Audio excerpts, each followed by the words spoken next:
Hi everybody, this is going to be my first video game review that I mentioned in the first video. So this is going to be on Legend of Legaia. This is a PS1 era game. This is what I consider to be one of the hidden gems of the PS1 era games in terms of RPGs. You have your Xenogears, your Chrono Cross, Chrono Trigger, Final Fantasies, and Legend of Legaia. And this is a pretty hard one to find. I'm going to say this at the beginning. We're going to do spoilers on this as well, so spoilers alert. But I have checked to find if this game is easy to get a hold of. Unfortunately, I don't believe it is. It is over $80 new on Amazon last time I checked, which was a week ago, and lowest I believe is $20 to $30 used. So it is, I essentially guess, a popular game to the hardcore RPG crowd, and that is both good and bad because it is popular but hard to get because it wasn't mass produced like the others. But it means that there is quality to the game and something that is valued to people like me who enjoy these type of games. So beginning, it was made in 1998 by Contrail. For those who don't know, which many probably don't, they are the ones who did Persona 2. They are or at least were, I don't know if they're in existence anymore, they are one of the gaming development teams for Sony. At least were, like I said, I have no idea at this point. But made in 1998. Graphics were actually pretty good for this game considering what we had in 1998. It was still a bit polygonic, I guess is the correct term. But you were able to tell people's expressions in both combat and without. And you can also tell any armor or any weapon that you changed within the game actually showed in the combat sequences. So that was great. And starting off, I wanted to go over the combat since I went over basically my outline of this video. And so combat, light is bad, apologize. Combat in this game was it was very different compared to any other RPGs back in the day. What you had was a turn-based, not an active time battle like Final Fantasy VII, but turn-based. The character with the biggest or largest speed stat usually went first, and then the speed stat determined who would go next. But what made it different is you had your attack button, which would have 4 different types of attacks. You had your low kick, your high kick, your right hand punch, and your left hand punch. And with the combination of these, you can do a certain amount of combo attacks were a little cool, somersault flip kicks to the face, elbow punches to the top of the head, things like that. Is really cool back then. I still find the moves pretty cool now. But what they had to do is you made it experimental type combat with those. You had to basically select what kind of combo you wanted to do, and then if you ended up getting the right combination, you would get these special moves. If not, then it would just do the regular attacks, and thus you would just do normal amounts of damage. So every combat sequence you would essentially try different move sets every time to see if you can find something new. And with that said, the second part of this is the spirit meter. The spirit meter, what it allowed to do was you would boost up your defense and also your AP, which are the action points you had to use once you found these combos. If you didn't have a certain amount of AP, you couldn't use the combos even if you did the right maneuvers. So that raised that, and then the last thing it did was it raised the attack meter, the amount of combos or amount of moves you can do per one turn. So this made this a both tactical and essentially a not bad decision to use in terms of you use that for one turn, the boss is prepping up or an enemy is prepping for a charge attack that gives you a few turns to get ready. Use your spirit attack to raise your defense. Next turn they use the powerful attack, and then you have this whole range of combos. You might lose a extra punch or kick in the terms of the process because it doesn't raise it all the way to how many attacks you would have the regular turn if you were just attacking, but it also raised it so you weren't losing that much by doing the spirit meter. if that makes any sense. You also had these books that you would find, usually by defeating bosses, that taught you elemental super combo attacks. And those were, each book was specific to a single individual character in your party. Vaughn was the character of fire. You have Noah, who is the one of wind, and Gala, who is lightning. And so each one, Vaughn would do a, fiery upper punch that exploded on the person's face. Noah would do the super wind chop attack, and Gala would just, shoot lightning or something like that.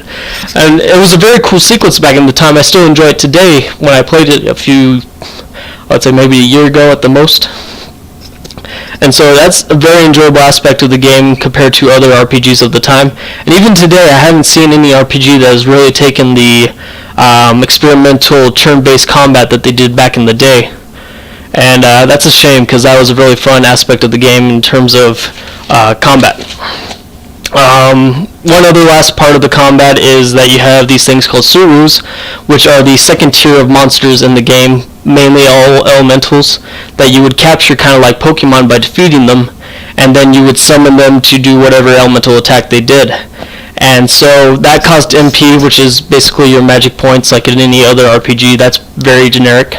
But what is different is you had to use each summon amount of times and they would all level up. You have a Genmar, which is your first Suru you get. It's a fire-based one.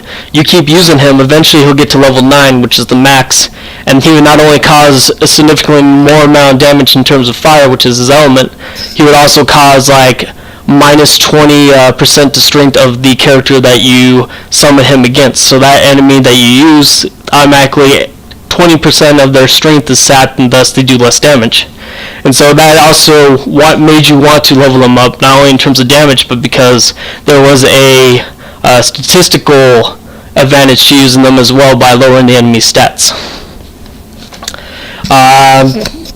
Like I said, the graphics expressions are noticeable both within and without the combat. In the normal world, when you're moving around and there's dialogue or story taking place, you can see sadness, anger, you can see any of those type of emotions portrayed on the character's face, which is very well done considering it was a polygonic type anime type of game graphically in that era. Like I said, equipment changes, but also there was a good differential of enemies. You had some recycled enemies. You would have goblins that had like 3 different variations throughout the game. And so you would have your normal goblin at the beginning that would just, punch and stab. Then you have your green goblin that's like halfway through the game and he can steal from you and also do like poison or something like that. But you'd also have Suru, which are the second tier enemies that are the elementals that you can capture. Those would also go up to level, I think, 3 at the most that you'd find. But there was a vast variety. There's over, I think, 25 Suru you can capture in total, which is ridiculous considering summons in other games you only have like 15 at the most or something like that, and they can all be captured by every single member of your party. So you had 25 that you had to capture 3 times because each one had to be captured individually. Also with that, in terms of combat, Suru can't be captured if you go overkill basically. If you don't do enough damage to them, they won't be captured, and then if you do too much, because maybe you grind or you used a superpower attack at the end, that would also not allow capture them. You had to do a specific amount of damage within their range to capture them. And so that was pretty much the combat throughout the game. Each character had a specific weapon that they were good at. Vaughn, for instance, could only use a sword. Noah was only able to use gloves. They also had ferrules, which were like batons, kind of, with some, sometimes they'll have spikes on them or something like that. And Gala he was your heavy, so he used big axes and big clubs and all that. And then they had a few other things like knives and gloves, and I guess there was a certain amount of swords that can be used both by Gala and Vaughn. But some of those were universal and could be equipped by at least one other member of the party. Now we would like to go into the story side. So starting off, the premise of the game is the Tig, who's basically god of time and space. he creates man on this world called Gaia, or Legaia, however they prefer to pronounce it then. But that was basically Earth, where humans are inhabited, and then he created Suru-Kai, which is basically the plane of existence for the Suru. Then you have Rasuru, which are basically the higher up Suru and Suru-Kai that think, act, work on their own, are living, breathing, thinking beings just like humans. And the lesser Suru, the tier 2 enemies that you end up fighting in the game, they're basically tools and beasts that are used specifically to do such a thing as some, like the Gilmar, used to create fire for whatever reason. You had water creating, you had leaf, you had a whole bunch of different other Suru elements that were used to create whatever they were purposely made for. One of these Rasuru, named Rogue, ends up going rogue, kind of like a Lucifer reference. He betrays God, Teg, and in doing so, he takes the Suru and gives them to Gaia, basically, and humans become knowing of Suru and end up starting to use them for their own purposes, as they are tools, basically, that can be combined with humans to make different things. A Suru can combine with a human, giving the human the ability to use fire for whatever instance. Like a Gimard could be attached to a human, and he can use his fire element. You had water Suru that can create water. They even had a Suru in game lore that you will see in the game that is basically a trolley transport that people built a trolley on the back of this this trolley Suru, and he would just climb, kind of like the Gargantua from Final Fantasy IX. Basically the same concept, if anybody catches that reference. But there were Suru that were used for all kinds of different purposes in this society now built with Suru and humankind together. And so there's this whole Machina type society or theme where suddenly, with the use of machines, humans start becoming reliant on them too much, and this would lead to the apocalypse, essentially, because Suru are found everywhere now. Before I go any further, I'd mention that Teg finds out about Rogue and creates a tower on the Gaia to basically imprison Rogue for forever, basically, for his betrayal. And so that will become a vital part of the story later when you start realizing the twists and turns of the plot. Alright, next, the apocalypse basically happens, for lack of a better term. You have two kingdoms going to war with each other, one which decides to create what is called the Mist. What this mist basically does is turn any Suru that comes in contact with it into a living, mindless beast of terror, and any human that's attached to this Suru automatically becomes mind controlled by them, and they become mindless beasts that with the Suru power. So pretty much every single person in the world becomes a Suru, except for pockets that have found a way to stop the mist from happening. But basically, society stops at this point because there's only pockets that can't even make contact with each other because the mist is everywhere at this point in the world of Gaia. And this is where our story begins with the first character, who is Vaughn. Vaughn is a village boy. He started in a village called Rim Elm. The village survived because they have these huge walls that protect them from the mist ever coming in. And so they hunt. They live on a coastal part. There's a beach right at the end of this village. So they go fishing, they go hunting. And basically Vaughn is a village boy coming of age, and he's to participate in the next hunt in the next day to follow. What happens that night, however, is a Suru named Juggernaut, a giant Sim Suru that is basically a human-made Suru, comes and blows the living hell out of the wall, and the mist comes in. Now, what happens is there's this thing called a Genesis tree that Tay created after Rogue betrayed him onto the world of Gaia to protect the humans if anything was to go wrong that the Suru might have created or caused. That's an important part in the story here, that the Suru may have caused. And then what Teg has decided to do is that in these Genesis tree, if they are to be awakened for any reason, they have a raw Suru living inside them. These things are like rogue. They're living, intelligent beings that are capable of communicating and protecting, or tasked to protect humans if something terrible like the mist was to happen.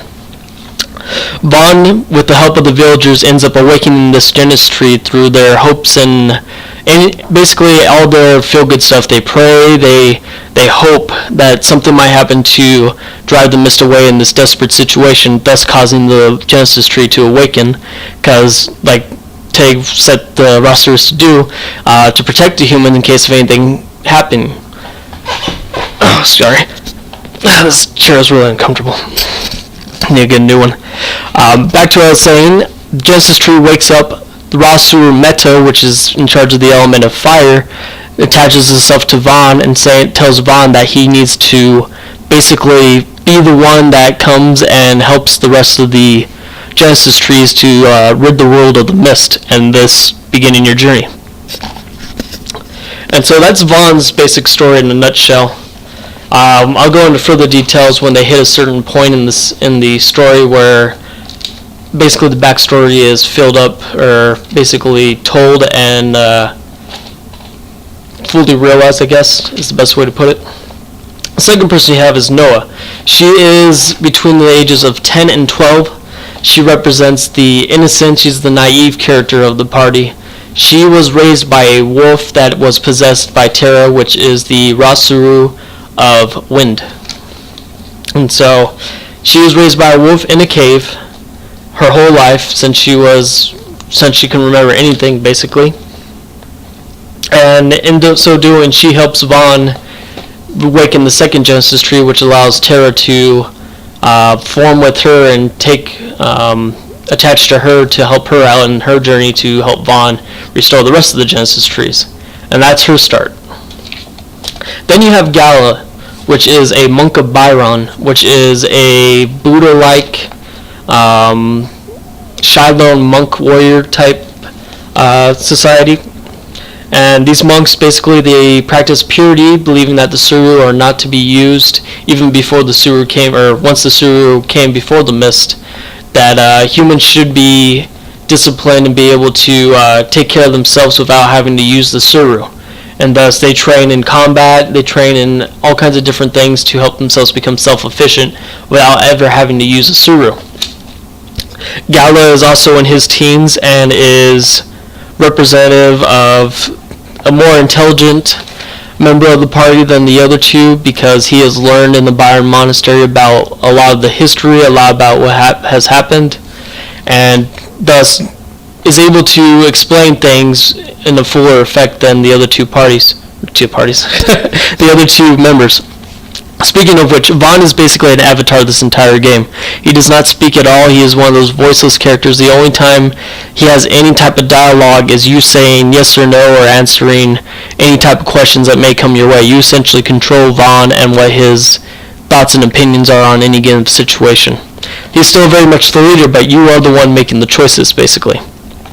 And you're seeing everything through his eyes. And so Gala is the one that explains things that otherwise the other two party members might not know.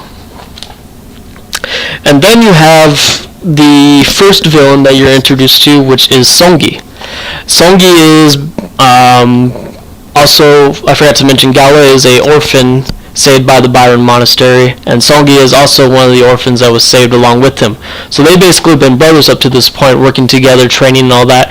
Gala is the he's much more disciplined, much more honorable, and in thus doing he is a lot stronger than Songi. However, Songi is very arrogant and very want to be the best and doesn't want to work for it. He just wants power the easiest way and to use it for his own means. He's very much the stupid evil in terms of D&D terms, just arrogant, stupid, just wants to destroy everything, wants to be the best, and if the world is destroyed because of him or because of whatever happens, so be it. And so they set out to do the Genesis tree. Songi betrays them and goes his own separate way, and you end up going to the first continent, destroying the mist generators, which are these things that destroy or that generate the mist. Once you get those, then you head to the next continent, you destroy the next one, head to the next continent, and such and such. There's 4 generators in total, even though you only know of 3 to begin with. Which leads to the next one is the other villain, which is Court. Now, Court is the creator of the mist, for lack of a better term. When you get to the final mist generator, you find out about him. And he destroys, well, you actually find out about him in the 3rd, but you found out who he really is in the 4th generator. And so he is in charge of making the mist only because Rogue comes in contact with him and teaches him how to create the mist. And the sad thing about creating the mist is that it requires a Rasuru or a Rasuru egg to be corrupted and used to generate the mist, and thus they are essentially created or used to destroy the very purpose they were sent to Gaia to protect themselves or protect the humans from. So they're used corruptedly, I guess it's the best term. I don't even know if that's a word, but you know what I mean. Sorry, getting parched. And so Court is the different kind of villain. He is also very much an evil villain. He's a lot more smart about it, I guess you can say.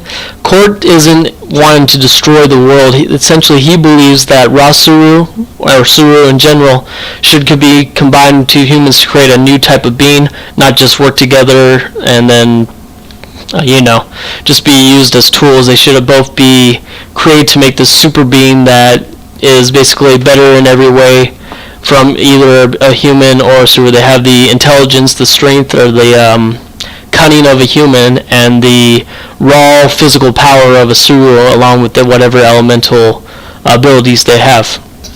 And so, while you might necessarily agree with him, you can believe that his intentions aren't as nefarious as Songi's, and is a direct in comparison of Songi in terms of what kind of evil Court is.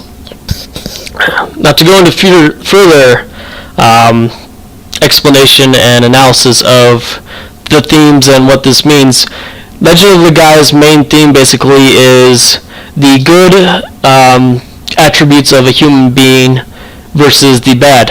Let me go into a little further detail with one scene in this entire game. This is when Tag communicates with Vaughn, Noah, and Gala to basically outline what everything is going on. It's pretty far in the game, but he basically tells them why they are doing what they're doing, why them, what's going on, and so forth and so forth. And they do it within these dreams that basically show their past and vital moments in their history that help explain who they are. Starting with Noah, you have Noah, who is it shows that she is actually a royal blood to one of the kingdoms that fought and helped originate with the mist. I'll go ahead and spoil this now. She is Court's sister, and she is the member of the royal family that Court is also a member of, and he also the creator of the mist to use against the war, but more towards his nefarious deeds. And so the mist is coming, her scene is the mist is coming to the kingdom, it originates from there, things go out of control, it takes over. They have these humans called Sorens that have Suru-created wings that allow them to fly. A Soren is hired by the king and queen to take Noah to a safe place. They end up taking her to the mountain and cave that she ends up living in for the rest of the game until you finally help her get free. And so she finds out exactly who she is for the first time.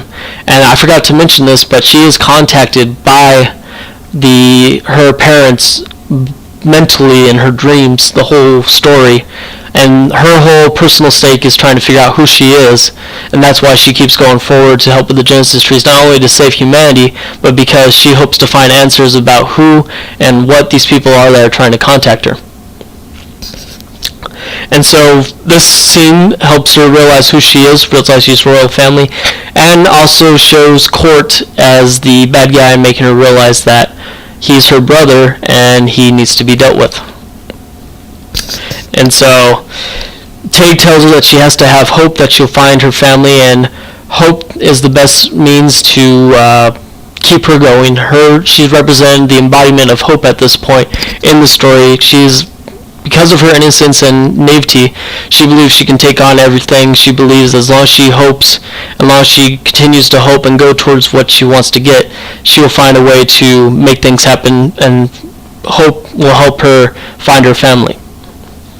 And so Tate explains this to her and explains that she's the embodiment of hope, and the reason that they're able to awaken the Genesis trees is because she embodies this hope that is one of the greatest attributes of humanity, and thus one of the good attributes versus the bad that I was mentioning as one of the main themes. Second one is Gala. Gala's story in this dream sequence is that Songi has been getting his butt handed to him by Gala in every match that they've been fighting, and Songi decides to go with a temporary poison to help paralyze Gala's body for the next battle. And so this lady that gives him the paralysis poison basically states her opinion, doesn't believe it's right. He shoves her off, takes the poison, and Gala ends up taking it. Gala ends up getting his butt handed to Songi because he has trouble moving, is not able to counter, can't really function with his body, and gets sorely handed his butt to him by Songi. But here's where the twist in this whole story in terms of Gala's story is he ended up taking the poison with knowing that it was poison and it was going to harm him in the next battle, because the lady that was pushed off to the side informed him of what Songi was trying to do to him, and he ended up taking it anyways. And the reason he does this is because he is the embodiment of pride and doesn't want to get beat by Songi handily, but if he takes this poison, he has an excuse. And he really wants to, you get the opinion that Gala really is a brother to Songi, doesn't want Songi to be the way he is, and trying to do everything in his power to make Songi the normal, good human being that he is, or that Gala is. And so Songi, of course, being Songi, takes it the wrong way and believes it was to show that Songi can do whatever he wants, and Gala will just take him on next time, and he gets arrogant and ends up storming off. It's needless to say that Gala is the embodiment of pride according to Tag. He embodies all the pride that humans, the good pride, by the way, and so the reason he's able to awaken the Genesis tree is because he embodies this pride that is, he embodies the pride that, to take pride in the good work that you've done, to take pride in making it this far, to take pride in the trials that you have endured and overcome. I also find this interesting that Songi is also another embodiment of pride, because he is proud of trying to be the best. He's proud of basically beating anybody, and he is the representative of the bad type of pride that humanity represents, as well as humanity's arrogance. And so they're basically the yin and yang to each other. And it shows pretty much throughout the entire game. And this leads us finally with Vaughn. Now, Vaughn's story is the only one you're allowed to control the character, and the other ones are just scenes. You just click through dialogue and watch. Oh, man. Excuse me.